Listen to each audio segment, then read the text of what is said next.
kita akan sama-sama belajar lagi Bapak Ibu Saudara tentang Roh Kudus atau Holy Spirit. Bagaimana kita belajar untuk berjalan hari demi hari di dalam kehidupan bersama dengan Roh Kudus. Karena ini juga salah satu bagian dari bahan pemuritan.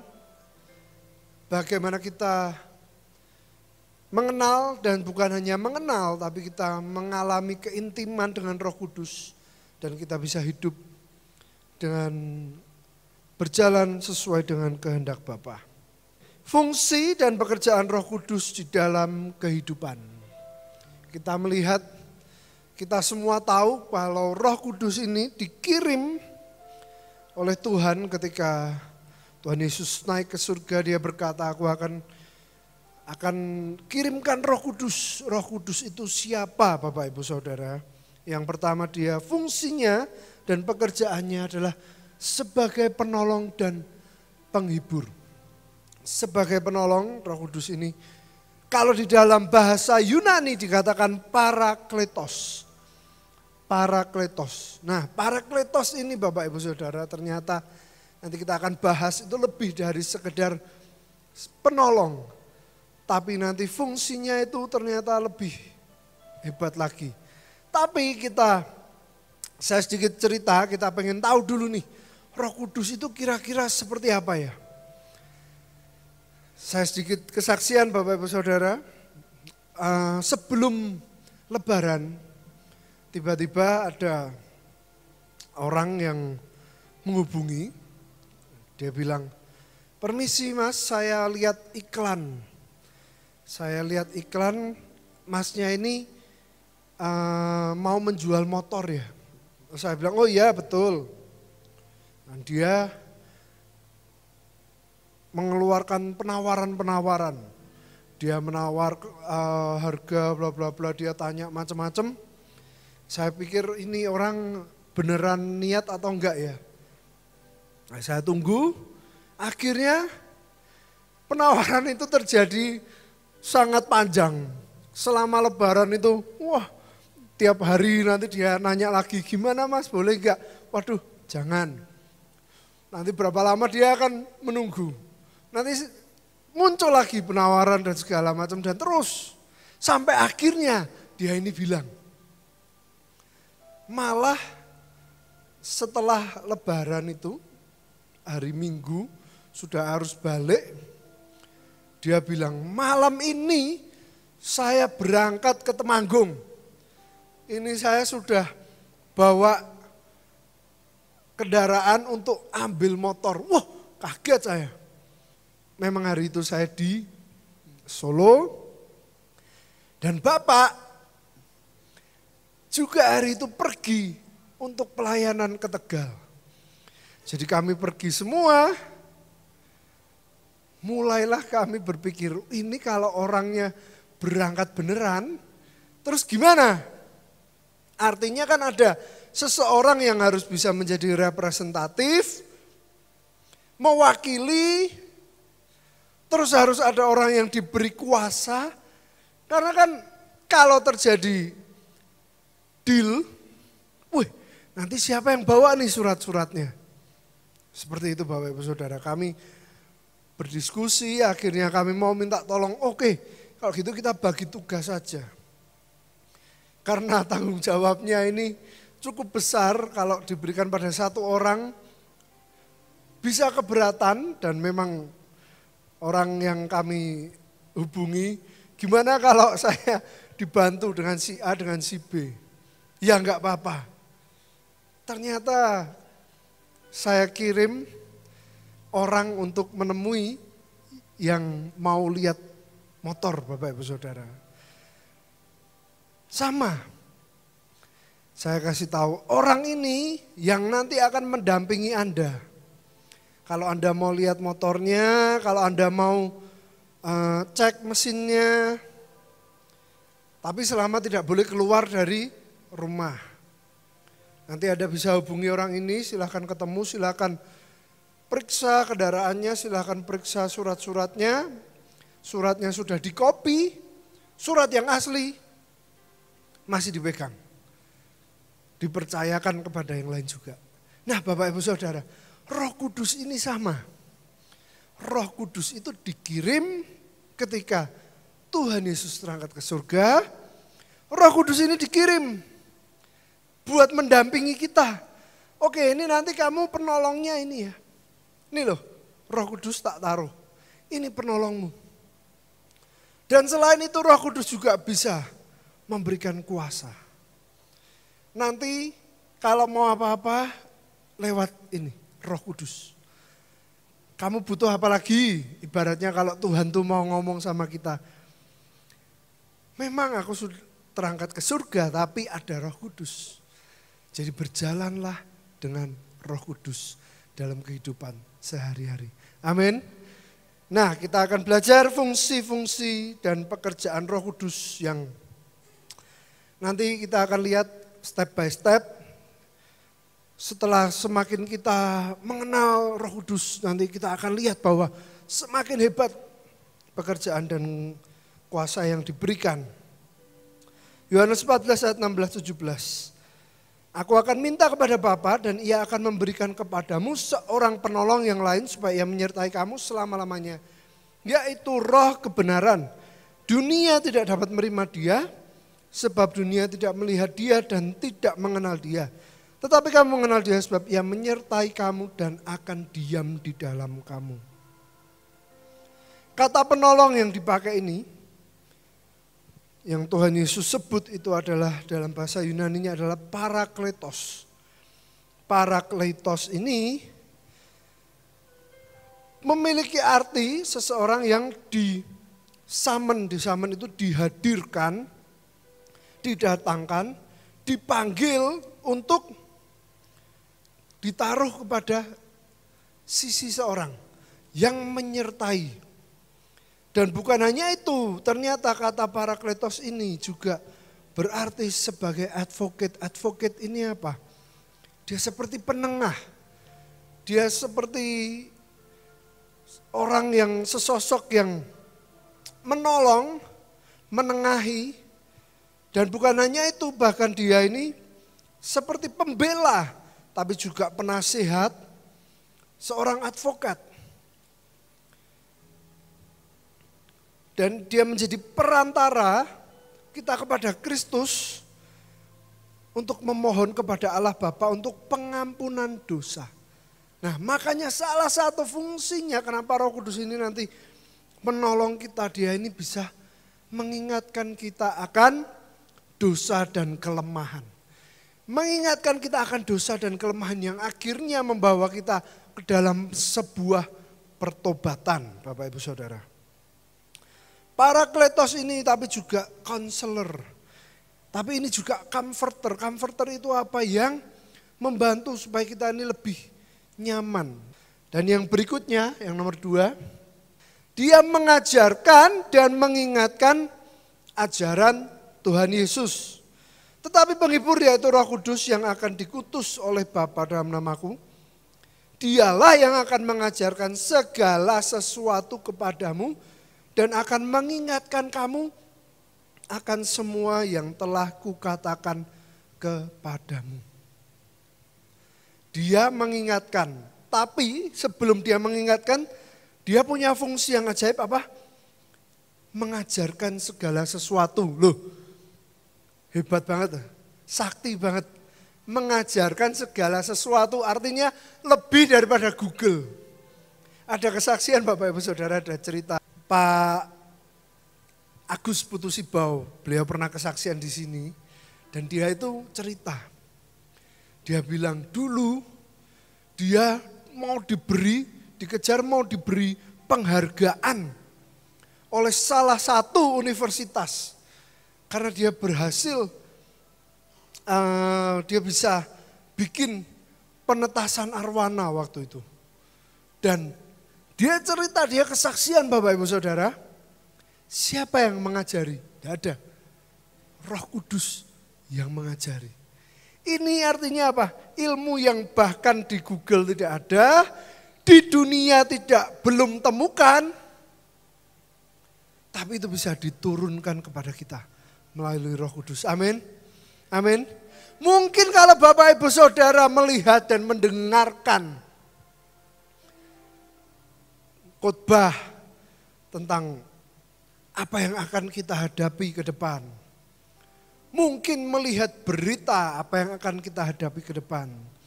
Tapi percaya kalau kita mau berjalan dengan Roh Kudus, Dia akan mengajarkan segala sesuatu kepadamu. Artinya apa yang dunia bahkan tidak tahu, belum tahu, hikmat itu bisa masuk. Dan hikmat itu yang akan mengalahkan dunia. Amin. Itu salah satu fungsi Roh Kudus. Yang berikutnya, nomor 3, Dia memberikan kuasa untuk bersaksi. Tetapi kamu akan menerima kuasa kalau Roh Kudus turun ke atas kamu.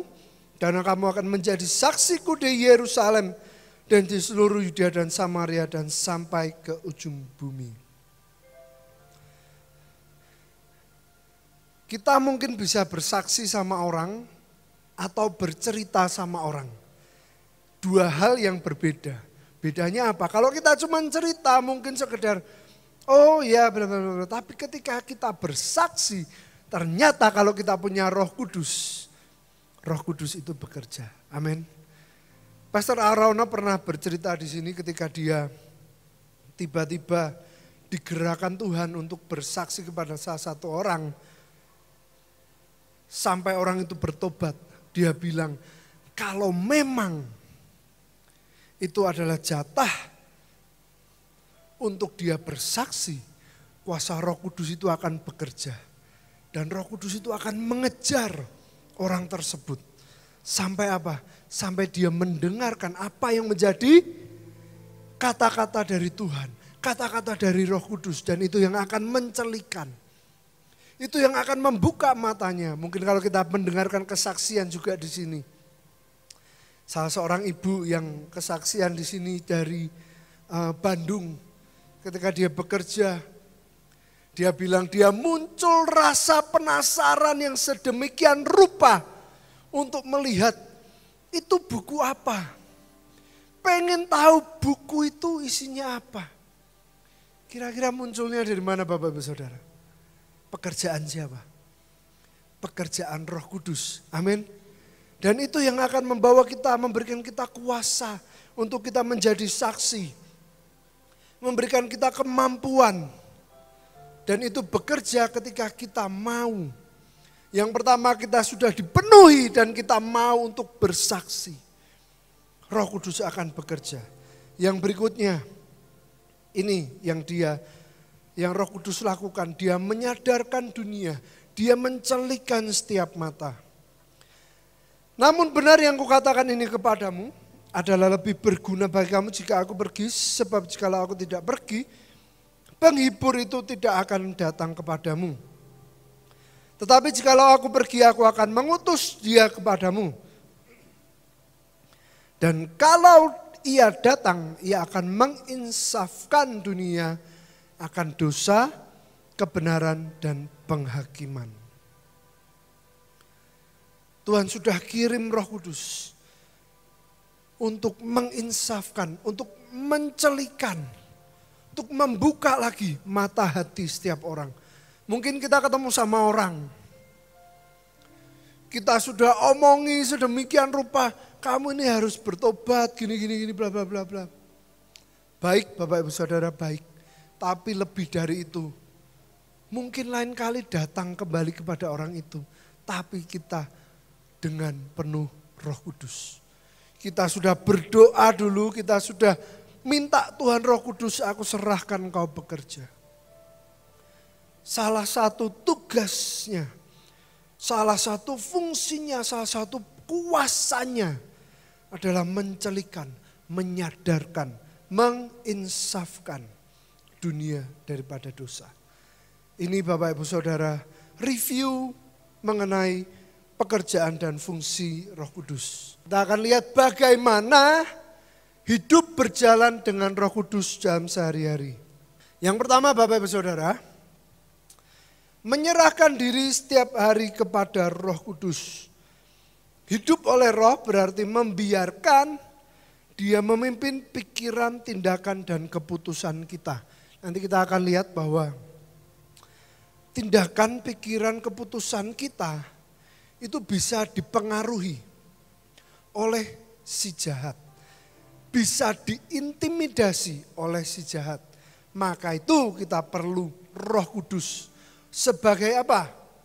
Sebagai penolong, sebagai yang menyertai, dan dia juga sebagai yang menjaga kita di dalam kehendak Bapa. Yang berikutnya, kita bisa berdoa bersekutu dengan Allah secara teratur. Kenapa secara teratur? Kalau kita berdoa seminggu udahlah sekali aja, atau seminggu udahlah kalau pas butuh aja. Kita tidak membiarkan Roh Kudus untuk menjaga jalan-jalan kita. Kita tidak menerima Roh Kudus sebagai penolong. Padahal dia pengen untuk fungsinya dan pekerjaannya ini full, kita ini bisa maksimalkan. Maksudnya gimana Bapak Ibu Saudara? Saya punya teman Bapak Ibu Saudara. Teman saya ini bukan old generation, bukan generasi yang sudah tua. Kalau bahasanya apa ya, boomer, baby boomer. Dia bukan baby boomer. Jadi dia umurnya masih seumuran saya. Dan dia ini punya hobi, memang dia ini suka gadget. Mungkin dia suka khususnya iPhone. Dan tiap kali ada iPhone baru keluar, dia pasti beli. Dia pasti upgrade iPhone yang terbaru dan yang terbagus. Dan Bapak Ibu Saudara tahu, ketika dia ganti iPhone itu, mulai saya tanya, biasa fotonya dipakai untuk apa, kameranya, videonya untuk apa? Ya paling untuk moto ini aja, makanan, moto apa, moto selfie misalnya. Waduh, saya bilang, kamu tahu gak? iPhone yang terbaru itu sebenarnya punya banyak fitur yang luar biasa. Kamu ngerekam orang, jadi salah satu video contohnya Bapak Ibu Saudara yang dipakai. Ini saya bukan sedang mempromosikan, tapi ini adalah salah satu fiturnya. Kalau misalnya lagi di keramaian, video yang dipakai itu lagi di Jepang, ceritanya ada satu orang ini yang ngevlog. Dia bikin vlog. Dia bikin vlog tanpa mic. Wih, iPhone ini punya kehebatan, mikrofonnya itu bisa isolasi. Maksudnya apa? Suara dari kanan kiri semua itu hilang, tapi suara yang di depannya itu jelas. Wih, itu fitur yang luar biasa yang dimunculkan di iPhone yang terbaru. Terus tombolnya baru itu bisa dipencet, kalau dipencet setengah kita bisa atur. Kita mau lebih gelap, mau lebih terang fotonya. Saya aja yang nggak punya tahu fiturnya. Teman saya ini yang beli, HP-nya sudah bagus, harganya mahal, belum masuk ke Indonesia, dia sudah punya. Tapi dia tidak tahu secara maksimal. Karena dia tidak mengenal spesifikasinya. Spesifikasinya, fiturnya, sama Bapak Ibu Saudara. Kalau Bapak Ibu Saudara tahu siapa Roh Kudus, tahu. Dipenuhi Roh Kudus, dipenuhi Roh Kudus. Tapi ternyata Bapak Ibu Saudara tidak tahu fungsi-fungsi dan seluruh pekerjaannya.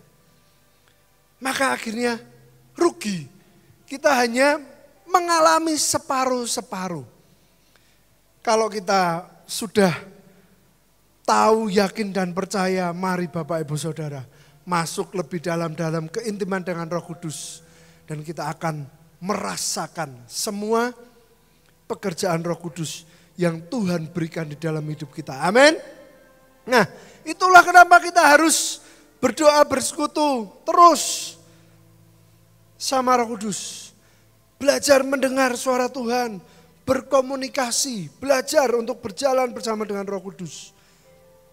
Dan yang berikutnya adalah membaca dan merenungkan firman Tuhan karena salah satu fungsinya Roh Kudus adalah mengajarkan dan mengingatkan apa yang kita tidak pahami di dalam firman Tuhan. Roh Kudus akan berbicara di dalam setiap hati. Yang keempat adalah menghasilkan buah roh di dalam kehidupan sehari-hari. Nah, ini nanti kita akan bahas ternyata Bapak Ibu Saudara. Buah roh itu berjalan di dalam keseimbangan dengan karunia yang Roh Kudus berikan. Lalu yang kelima adalah taat terhadap pimpinan Roh Kudus. Karena kita percaya buah dari ketaatan itu nanti adalah menjadi berkat bagi orang lain. Amin. Kita bicara buah roh, munculnya dari apa? Mungkin kalau dulu kita bicara ini ketaatan itu adalah dengan bahasa membayar harga. Walaupun kita semua sadari harga yang dibayar tidak akan bisa membayar apapun Bapak Ibu Saudara. Karena Tuhan Yesus sudah lunasi itu semua. Tapi yang dimaksud adalah kita belajar untuk mengikis kedagingan. Dengan cara taat.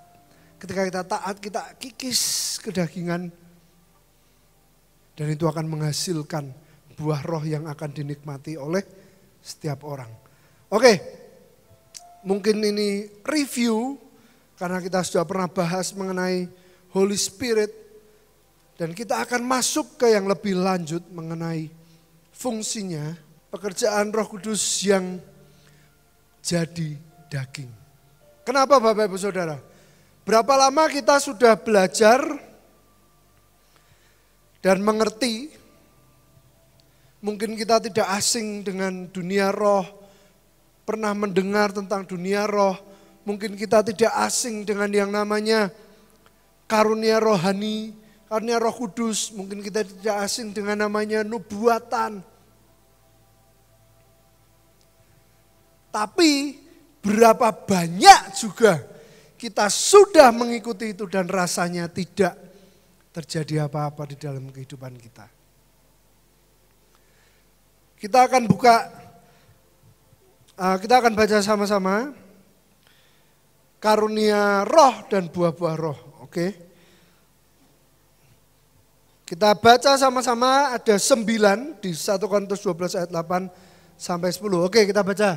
Yang pertama, 1, berkata-kata hikmat.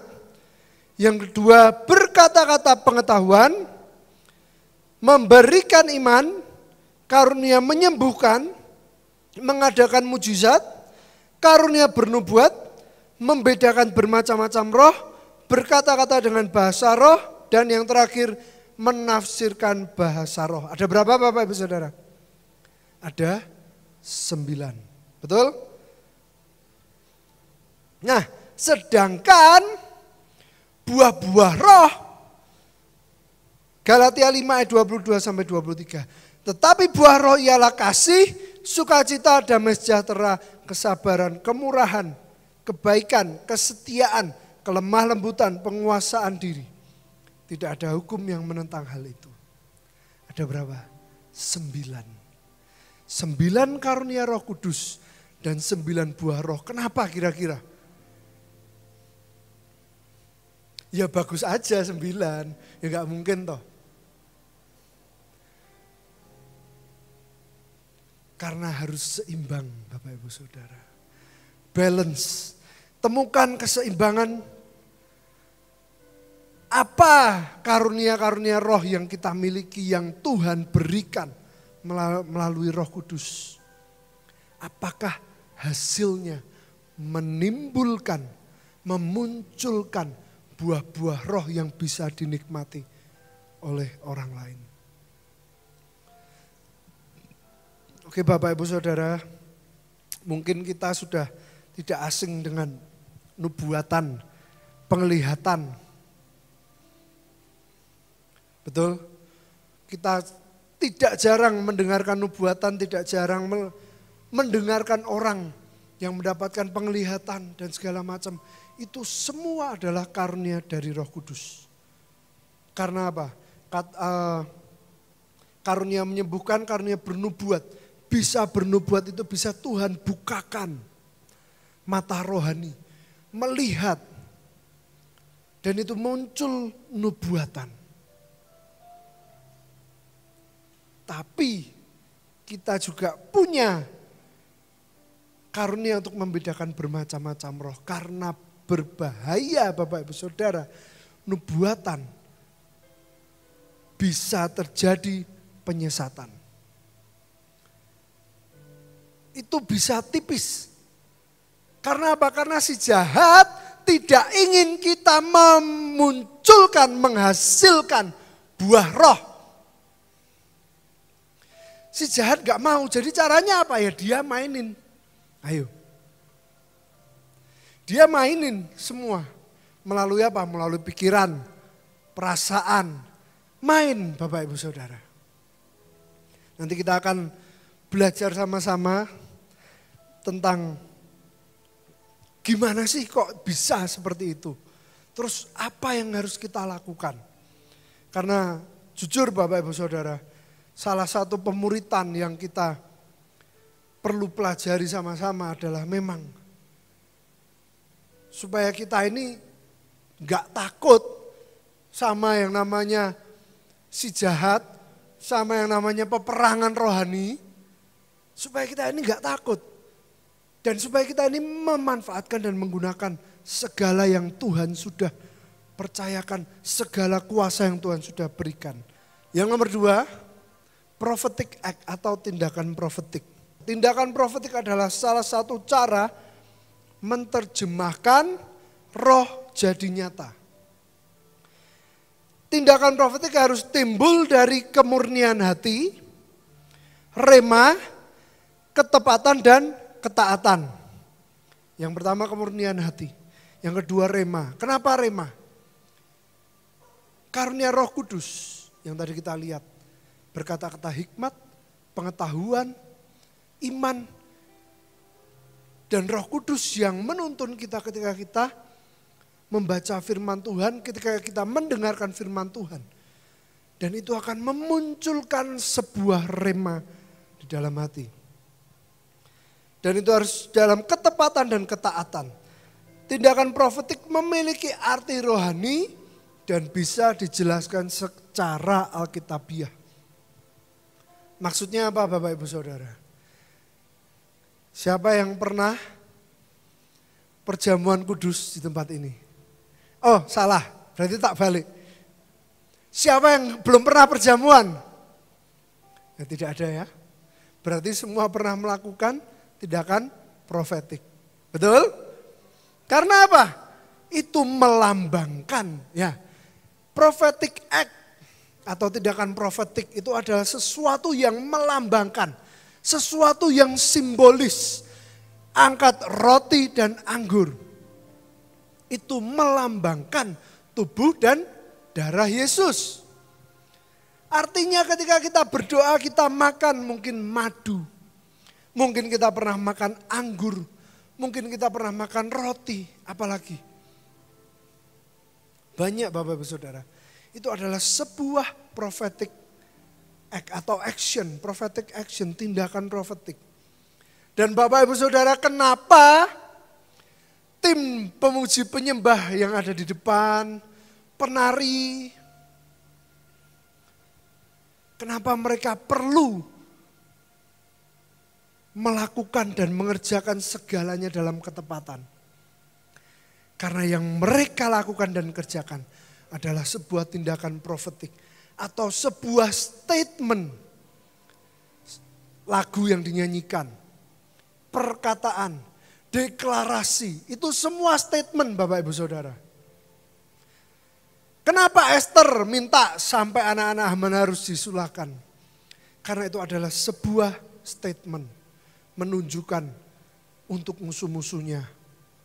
Sama. Semua alat yang dipakai oleh penari harus ditarikan, harus diangkat dalam ketepatan. Harus tahu artinya, harus tahu kapan dilakukan. Sejujurnya Bapak Ibu Saudara, Penari itu jangan dipikir pelayanan yang mudah. Bebannya berat. Terutama kalau apa? Kalau sudah berjalan dalam Roh Kudus. Berjalan dengan Roh Kudus harus tepat. Jadi enggak kaget. Zaman dulu waktu kami sering menari di Holy Stadium Bapak Ibu Saudara. Tidak jarang dari hamba Tuhan, dari Ibu In terutama biasanya. Tiba-tiba, ayo pakai alat ini, maju ke depan, nari cepat. Karena apa? Berjalan dalam ketepatan. Karena itu sebuah tindakan profetik. Harus tepat, waktunya juga harus tepat, timingnya bahkan harus tepat. Karena apa? Karena ada pesan-pesan dari Tuhan yang akan tersampaikan melalui alat yang diangkat, melalui banner yang ditarikan, bahkan setiap warnanya punya arti. Dan bukan cuma itu Bapak Ibu Saudara, bahkan tim multimedia. Tidak jarang tim multimedia tiba-tiba disuruh, itu gambarnya gak mau yang itu, ganti.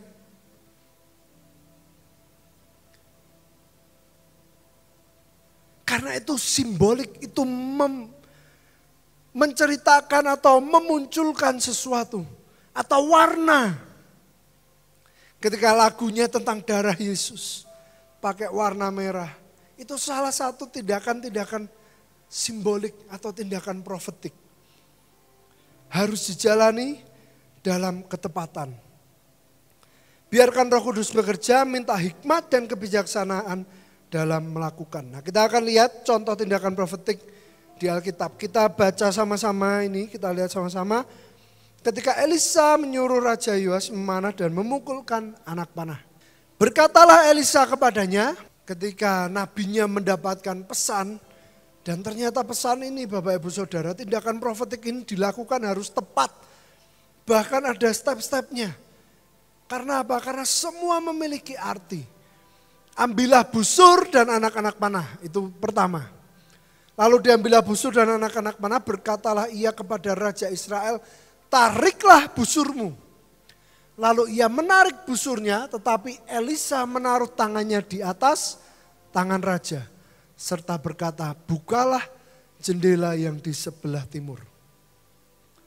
Bahkan arahnya dikasih tahu. Bahkan yang dibuka jendela bukan pintu. Karena mungkin pintunya mengarah bukan ke timur.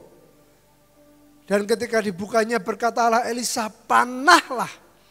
Lalu dipanahnya kemudian berkatalah Elisa, itulah anak panah kemenangan daripada Tuhan. Arti. Selalu memiliki arti dan itu mempunyai kuasa. Anak panah kemenangan terhadap Aram, engkau akan mengalahkan Aram di Afek sampai habis lenyap. Sesudah itu berkatalah ia, ambillah anak-anak panah itu. Lalu diambilnya, setelah diambilnya berkatalah Elisa kepada Raja Israel, pukulkanlah itu ke tanah. Lalu dipukulkannya berapa? 3 kali. Kemudian ia berhenti, tapi gusarlah abdi Allah itu kepadanya serta berkata, seharusnya engkau memukul 5 atau 6 kali, dengan berbuat demikian engkau akan memukul Aram sampai habis lenyap. Tetapi sekarang hanya 3 kali saja engkau akan memukul Aram. Nubuatan tidak sempurna, betul. Ada ayatnya, sama. Mungkin Elisa bernubuat tidak sempurna, tapi untuk melakukan itu dalam pengertian dan ketepatan Bapak Ibu Saudara, itu semua tergantung pribadi kita masing-masing. Yoas salah enggak di sini? Enggak. Tapi dia memang tidak mengerti, tidak tahu. Tapi alangkah baiknya kalau dia melakukan dalam ketepatan. Betul enggak? Dia akan memukul Aram sampai habis. Nah, untungnya Bapak Ibu Saudara, yang ngomong kanan kirinya, untungnya kita punya Roh Kudus. Loh, Yoas zaman dulu belum. Jadi dia bergantung kepada nabinya. Untungnya kita punya Roh Kudus. Artinya apa? Kita bisa bertanya, Tuhan Roh Kudus, bicara dalam hatiku, bicara melalui apapun, supaya aku lakukan dan kerjakan dalam ketepatan. Amin. Amin. Bapak Ibu Saudara, pressure-nya ketika kita pelayanan menari, di dalam satu KKR dulu, itu yang saya rasakan itu sangat berat, sangat besar. Bukan apa yang kita tunjukkan ke orang atau gerakannya, aduh nanti gerakannya salah atau ketinggalan temponya atau apa, bukan teknis Bapak Ibu Saudara. Bukan teknisnya, ketepatannya. Sama pemilihan lagu. Chord yang dipakai. Chord yang biasa atau chord yang miring-miring, tergantung dengan penyembahannya, tergantung siapa hamba Tuhannya, cara menyembah hamba Tuhannya. Kenapa bahkan Pak Petrus Agung dulu, almarhum Petrus Agung, kalau tiap dia naik dan dia mulai menyembah, pemain pianonya ganti. Bukan karena pemain pianonya lebih jago, bukan, yang lain juga jago. Tapi dia mengerti, oh Pak Agung kalau nyembah chordnya ini. Dia progresif chordnya kesini, semua. Karena apa? Semua ini dalam ketepatan. Lagu yang yang biasa dipilih, pemilihan lagunya dia sudah hafal, dia sudah tahu. Sama, Roh Kudus itu seperti itu. Roh Kudus itu menyertai kita karena dia sudah tahu. Dia tahu karakter kita, dia tahu kebiasaan kita. Maka dia nolong kita secara pribadi. Amin. Salah satu teman saya Bapak Ibu Saudara, dia bercerita.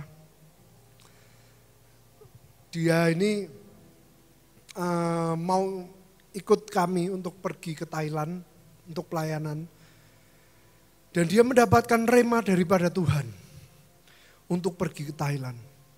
Dia pegang itu dan dia bukan cuma pegang, dia berkata langsung action. Dia bilang, oke, aku ikut apapun itu. Karena dia bilang selama ini dia merasa bahwa aku mau pergi, mau pelayanan, tapi kapan ya? Aku mau ini, tapi kok aku kerja ya? Aku mau Tuhan, tapi kok aku kerja ya? Tapi kok aku kepentok waktu ya? Satu kali Tuhan berbicara dengan dia melalui teman-teman Komsel, ketika Komsel ada yang sharing mengenai ketika kita mau melayani, ketika kita mau bekerja untuk Tuhan, ambil keputusan. Dan hari itu dia bilang, oh Tuhan ini sebuah jawaban. Dia ambil keputusan itu, dia berkata, oke, aku mau.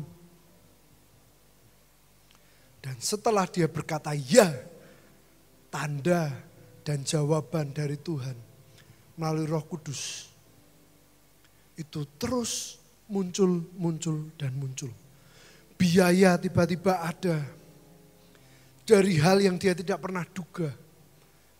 Dan bukan cuma itu, bahkan secara personal Tuhan itu menjawab, Roh Kudus itu menjawab doanya.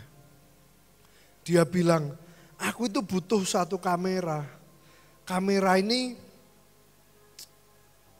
jarang yang punya karena ini sudah lama. Dan kalau ada yang jual, entah kondisinya itu kurang baik atau harganya sangat mahal karena kondisinya yang baik. Jadi susah.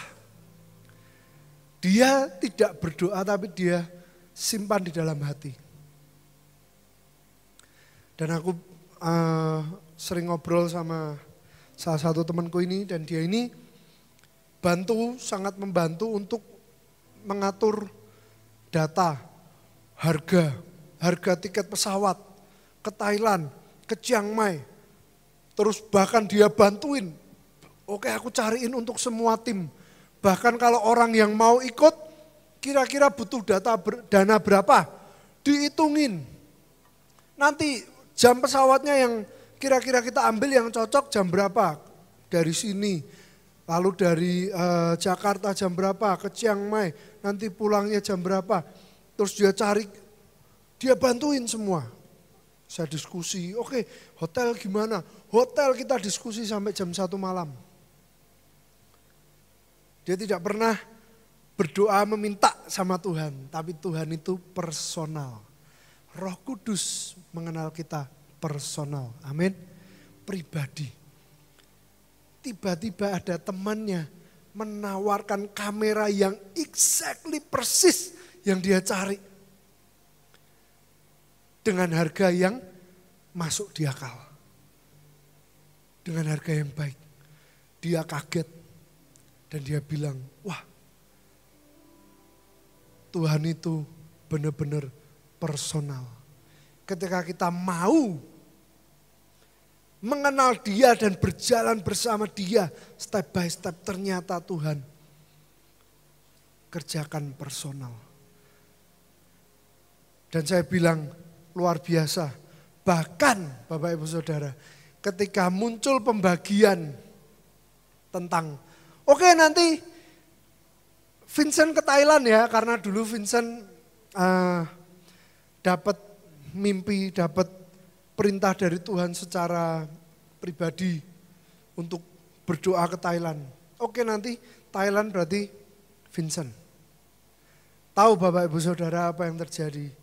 Tiba-tiba juga, gak lama, itu mungkin sekitaran waktu yang sama, ada YouTuber dari Jakarta dan dia ini terkenal dan dia punya channel YouTube, dia pernah punya show di TV dan segala macam, dia pernah kontrak dengan TV. Dia ini datang ke rumah, dia konten bikin video.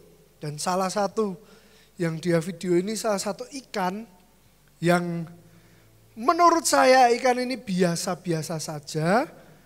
Dan ikan ini dulu bukan hasil, wah mungkin maksudnya kayak pembelian yang, wah ini luar biasa, ikan yang apa. Ikan ini biasa dan ikan ini hasil dari tuker. Ada orang, temen dulu pengen tuker dengan salah satu ikan. Oh ya udah gak apa-apa. Ikan ini lama nggak saya rawat apa segala macam. Dan akhirnya kemarin ketika dilihat, kok sekarang ikannya sudah besar sekali katanya. Dan dia bilang, saya belum pernah lihat ikan jenis ini yang sebesar ini. Oh terus saya bilang, oh iya bagus juga ya Tuhan ikan ini ternyata. Udah. Wah lama. Terus saya video ini ikannya, saya masih punya salah satu akun Instagram yang khusus ikan-ikan. Saya udah lama nggak upload, saya upload ikan ini. Iseng lah saya upload. Tiba-tiba Bapak Ibu Saudara, jawabnya Tuhan itu unik. Roh Kudus itu kalau kerja itu personal. Kenapa? Nah tiba-tiba ada orang dari luar pulau itu nanya, dijual nggak ya? Waduh, kok ada yang nawar. Dan saya tahu jenis ikan ini tahun 2022 akan harganya sangat tinggi, tapi sekarang sebenarnya sudah tidak terlalu famous, tidak terlalu nge-hype ibaratnya kalau bahasa sekarang, nggak terlalu wow. Tapi ternyata namanya orang suka, dia kolektor, itu beda. Dia ngejar. Saya pertamanya iseng lah, saya buka harga. Sekian, iseng. Dinego Bapak Ibu Saudara, wah bisa kurang nggak? Pasnya berapa? Ya udah, kurang sedikit, sekian, nanti sama kirimnya. Deal. Saya bingung Bapak Ibu Saudara, hah serius? Mungkin kalau zaman dulu waktu ikan itu terkenal apa segala macam jenis itu, wah itu mungkin harganya oke. Tapi zaman sekarang kok kayaknya hobinya sudah menurun, peminatnya sudah berkurang, tapi dia ternyata memang suka dan dia memang cari. Saya yang bingung Bapak Ibu Saudara. Karena apa? Karena saya harus kirim keluar pulau. Jadi saya telepon teman saya, ini gimana ya mau kirim keluar pulau? Dia udah bilang, nanti kalau misalnya susah kirim pakai pesawat aja. Waduh. Akhirnya saya telepon teman saya di Jakarta, oh bisa bro dari Jakarta aja. Kirim sini nanti di packing ulang saya kirim ke luar pulau. Oh iya gitu, oke thank you. Dan Bapak Ibu Saudara tahu, ikan itu diimpor dari Thailand. Ikan itu ikan Thailand Bapak Ibu Saudara. Cara Tuhan menjawab itu wow, personal. Ketika dia memanggil, makanya kenapa Roh Kudus itu ketika bekerja itu kita hello Bapak Ibu Saudara. Ketika Roh Kudus bekerja dia itu akan sangat personal, dia tahu pasti. Tuhan itu jawabnya personal banget. Amin. Itu gimana enggak sebuah hal profetik sih yang saya dapatkan, maksudnya apa? Oh ya siap Tuhan, siap wis dikai biaya gue beli tiket. Dan ternyata buat beli tiket pulang pergi plus bagasinya pas. Ayo, piye? Buat beli tiket pulang pergi mungkin sama hotel masih bisa. Dan jujur saya berkata, wah Tuhan, Engkau ini luar biasa kalau memang nyuruh untuk kita ini sudah dipanggil. Itu profetik loh Bapak Ibu Saudara. Ayo kok bisa pas Thailand, ayo. Kalau enggak Tuhan siapa? Kayak gitu Bapak Ibu Saudara. Nah kita lihat lagi bagaimana di perjanjian baru Yesus sendiri melakukan tindakan profetik melalui mujizat. Yang pertama yaitu air berubah menjadi anggur. Ini memiliki arti dan tanda bahwa pertama mengubah kutuk jadi berkat. Dari kekacauan, dari chaos, dari orang yang bingung. Ini gimana? Dari kekhawatiran jadi sukacita, kutuk jadi berkat. Lalu yang memiliki arti lagi Tuhan ini ada sebagai Jehovah Jireh. Dia mencukupkan, dia menyediakan. Dan yang lebih dalam lagi, ternyata mujizat pertama yang Tuhan lakukan. Menandakan penebusan yang akan dia perbuat atau dia lakukan. Artinya apa? Manusia tidak hanya dibasuh dengan air, tapi juga dengan anggur. Yaitu darah Yesus. Itulah kenapa salah satunya Tuhan itu detail. Tuhan mintanya tempat yang buat basuh. Bukan tempat yang memang untuk anggur. Ternyata ada arti yang detail. Dan kuasa penebusan itu Bapak Ibu Saudara adalah salah satu tindakan profetik yang paling nyata di dalam Alkitab. Yaitu Yesus mati menebus manusia. Tindakan profetik terbesar yang pernah dilakukan adalah penebusan. Simbol Bapa mengirim anaknya untuk menebus dosa manusia. Untuk membayar, untuk memberikan kita kemenangan. Itu tindakan profetik yang paling besar yang Tuhan lakukan. Yang nomor 3, kalau kita sudah tahu mengenai karunia Roh Kudus, mengenai buah-buah Roh, lalu kita sudah belajar mengenai tindakan profetik. Jangan ngawur Bapak Ibu Saudara. Tindakan profetik itu jangan kalau kita terus misalnya, oh kita tindakan profetik pakai kentang goreng misalnya lah. Terus apa artinya? Semua harus punya arti, semua harus dalam ketepatan. Nah, spiritual warfare atau peperangan yang sesungguhnya adalah melawan roh-roh jahat yang tidak berhenti mencari celah untuk menyerang kita. Jadi doa perang itu Bapak Ibu Saudara yang utama bukan pergi ke sana, pergi ke sini, sikir apa, delok setan, bukan. Yang utama bukan itu hasil. Nanti saya jelaskan, itu hasil dari buah-buah roh. Tapi yang utama bukan itu, yang utama adalah di kehidupan setiap hari. 2 Korintus 10 ayat 3 sampai 5, memang kami masih hidup di dunia, tetapi kami tidak berjuang secara duniawi, karena senjata kami dalam perjuangan bukanlah senjata duniawi, melainkan senjata yang diperlengkapi dengan kuasa Allah.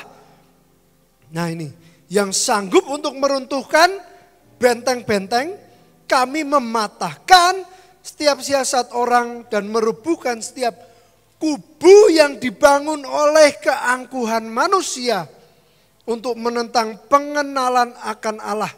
Kami menawan segala pikiran dan menaklukkannya kepada Kristus. Musuhnya apa Bapak Ibu Saudara? Yang pertama, kubu yang dibangun oleh keangkuhan manusia. Jadi peperangan yang pertama itu diri kita sendiri malah. Ini semua keangkuhan, semua cara berpikir, kebenaran diri sendiri itu yang harus diruntuhkan. Amin. Amin. Sekarang kalau kita bilang, wah aku takut doa perang karena aku takut kena serangan balik. Bapak Ibu Saudara, si jahat tidak perlu disuruh dia mencari celah untuk menyerang. Gak usah Bapak Ibu Saudara, gak usah nunggu. Si jahat itu akan mencari celah terus untuk menyerang. Jadi bukan ketika kita doa perang pergi kemana lalu kita mengalami serangan balik, bukan. Rasakan serangan itu pasti ada kalau kita buka celah. Terus apa? Jangan takut. Kenapa? Apa yang menjadi perlindungan kita? Tindakan profetik bisa. Perjamuan bisa. Pengurapan bisa. Semua memiliki arti. Memperkatakan firman Tuhan bisa. Berdoa, membaca Alkitab, Roh Kudus itu bekerja. Dan itu yang menjadi kekuatan dan perlindungan kita. Amin. Karena serangan yang paling besar bukan kepada hal yang fisik mungkin. Tapi serangan yang paling besar adalah yang mengubah cara berpikir. Yang menyesatkan, yang menutupi. Itu Bapak Ibu Saudara yang mengerikan. Efesus 6 ayat 11-12. Kenakanlah seluruh perlengkapan senjata Allah supaya kamu dapat bertahan melawan tipu muslihat iblis. Tuh, musuh utamanya tipu muslihat iblis. Intimidasi, kekhawatiran, ketakutan, semua banyak sebutkan. Itu tipu muslihat iblis semua. Karena perjuangan kita bukan melawan darah dan daging, tetapi melawan pemerintah-pemerintah, melawan penguasa-penguasa, penghulu-penghulu dunia yang gelap ini. Melawan roh-roh jahat di udara. Nah ini baru. Tapi ada tapinya. Hal-hal ini muncul dari yang namanya hasil dari karunia Roh Kudus dan keintiman dengan Roh Kudus. Contohnya berkata-kata hikmat, pengetahuan, nubuatan, memberikan iman, dan membedakan bermacam-macam roh. Ketika saya mendapatkan mandat dari Tuhan tiba-tiba melalui mimpi,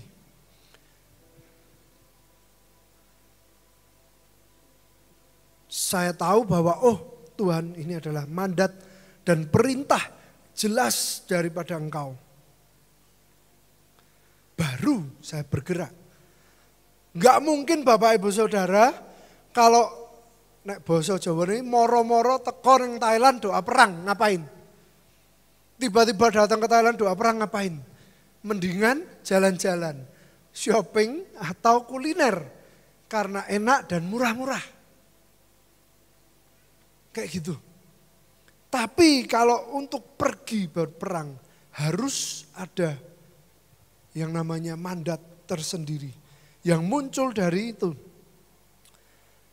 Roh Kudus. Nah kita lihat 1 Petrus 5, 8-9. Sadarlah dan berjaga-jagalah. Lawan musuh iblis. Berjalan keliling sama seperti singa yang mengaum-ngaum.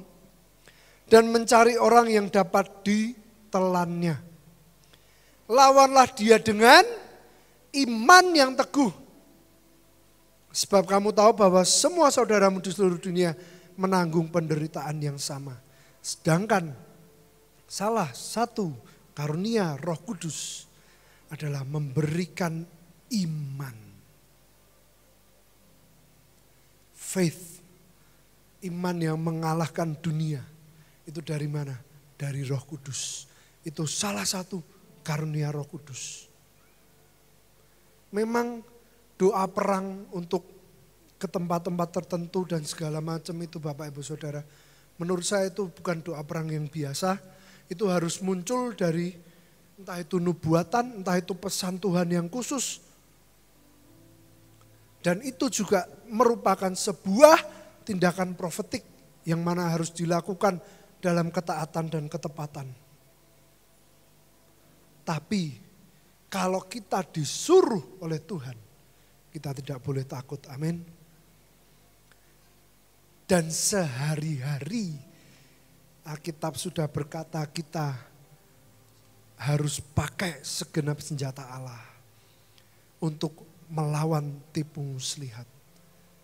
Kita harus pakai iman untuk melawan singa yang mengaum-ngaum. Tidak perlu menunggu doa perang untuk merasakan serangan dari si jahat. Karena memang si jahat akan terus mencari celah untuk menerkam. Hanya perlu buka celah.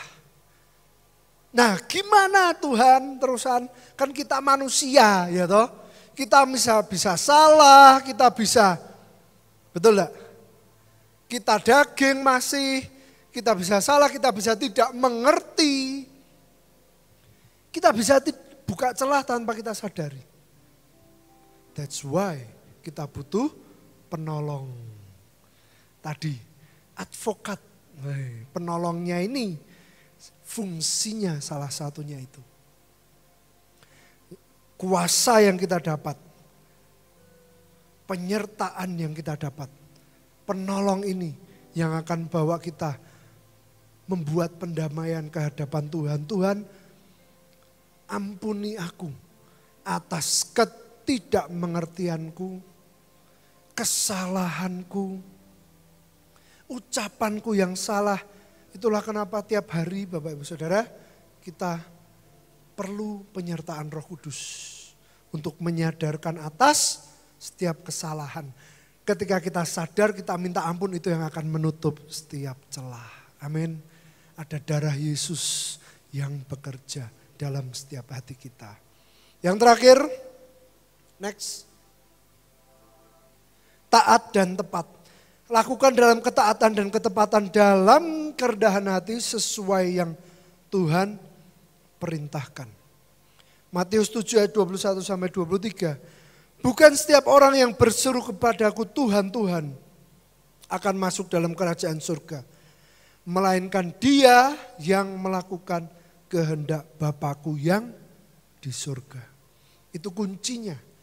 Dia yang melakukan kehendak Bapakku yang di surga.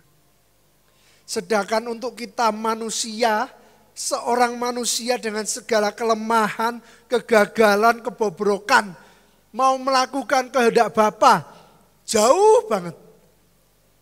Tapi ingat, ada penengahnya yang Tuhan kirim, Roh Kudus. Dia yang akan membantu dan menolong. Pada hari terakhir banyak orang akan berseru kepada Tuhan, kepadaku Tuhan, Tuhan. Bukankah kami bernubuat demi namamu? Bernubuat karunia Roh Kudus. Bukankah kami bernubuat demi namamu dan mengusir setan demi namamu dan mengadakan banyak mujizat demi namamu juga? Pada waktu itulah aku akan berterus terang kepada mereka dan berkata, aku tidak pernah mengenal kamu. Enyahlah daripadaku, kamu sekalian pembuat kejahatan.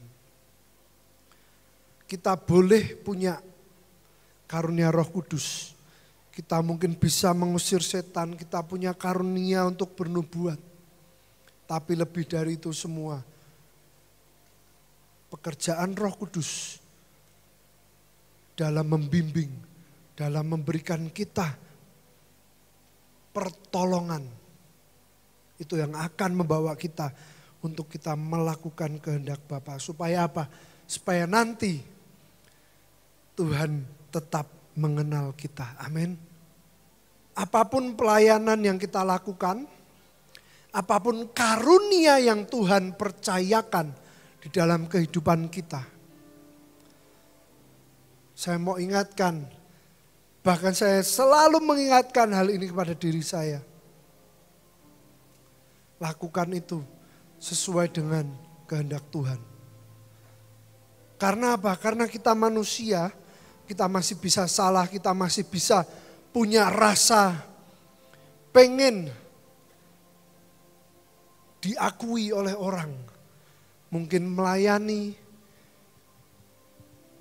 di depan, mungkin menari, mungkin multimedia, mungkin asyir, apapun pelayanannya Bapak Ibu Saudara. Dan apapun karunia atau skill yang Tuhan percayakan, jangan sampai itu menyesatkan. Dan seperti yang dikatakan di ayat yang terakhir ini, yuk kita sama-sama datang di hadapan Tuhan, minta Roh Kudus bekerja supaya apa? Supaya kita bisa melakukan kehendak Bapa. Bukan kehendak Vincent, bukan daging, bukan kehendak setiap kita, tapi kehendak Bapa. Supaya nama Tuhan Yesus dipermuliakan. Amin. Bapa, biar ini dimeteraikan menjadi sebuah deklarasi di mana kami malam hari ini bersepakat untuk mempersilahkan Roh Kudus bertahta di dalam kehidupan setiap kami. Supaya apa yang kami buat, apa yang kami lakukan, itu bukan kami lagi Tuhan. Tapi kami kerjakan dalam ketepatan.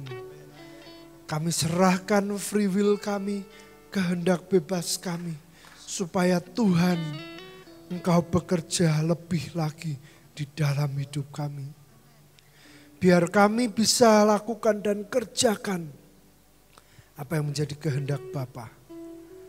Di dalam nama Tuhan Yesus, serahkan semua ke dalam tangan-Mu Bapa. Terima kasih Tuhan Yesus.